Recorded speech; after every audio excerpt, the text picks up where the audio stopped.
please speak. అందరికీ నమస్కారం అండి.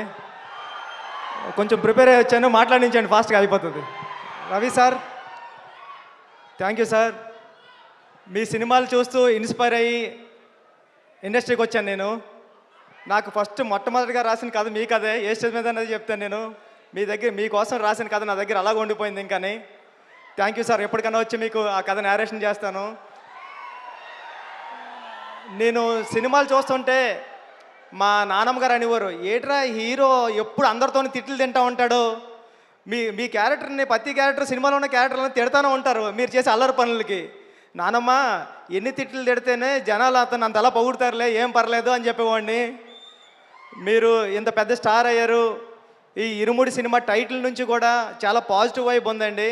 అప్పుడెప్పుడో అయ్యప్ప స్వామి మహత్యం అనే సినిమా వచ్చింది శివ గారు, శరతబాబు గారిది, చాలా పెద్ద హిట్ సినిమా. అలాగే ఈ సినిమా కూడా చాలా పెద్ద హిట్ అవ్వాలని మనస్ఫూర్తిగా కోరుకుంటున్నానండి. శివన్న, మీకు నేను మీ మ్యూజిక్కి మీ డైరెక్షన్కి నేను చాలా పెద్ద ఫ్యాన్, చాలాసార్లు చెప్పాను ఇది.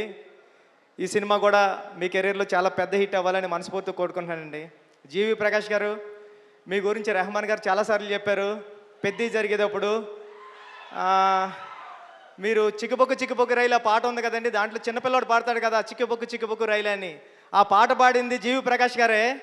సినిమా పాట స్టార్టింగ్లో వస్తూ ఉంటుంది, చిన్న కిడ్ది 4 years ఏజ్లో అప్పుడు పాడాడంట. రెహమాన్ గారు చెప్తూ ఉంటారు, చాలా మంచి మ్యూజిక్ టేస్ట్ ఉంది, నువ్వు ఎప్పుడైనా వర్క్ చేయని. మీకోసం వెయిట్ చేస్తున్నా అండి, ఎప్పటికైనా ఒకసారి వర్క్ చేయాలి మీతో కలిసి. ఈ టీం అందరికీ, సాయి కుమార్ గారికి, హీరోయిన్ గారికి అందరికీ, ప్రియా గారికి, అజయ్ ఘోష్ గారికి అందరికీ ఆల్ ది బెస్ట్ అండి. రవి గారు, నవీన్ గారు, నేను ఉప్పిన మైత్రిలోనే పుట్టానండి. నేను ఉప్పిన సినిమా, రవి గారు, నవీన్ గారు అంటే నాకు చాలా ఇష్టం. వీళ్ళు బ్యానర్లో వచ్చే ప్రతి సినిమా పెద్ద హిట్ అవ్వాలని మనస్ఫూర్తిగా కోరుకుంటానండి. టీం అందరికీ ఆల్ ది బెస్ట్ అండి. థ్యాంక్ యూ సో మచ్ అండి.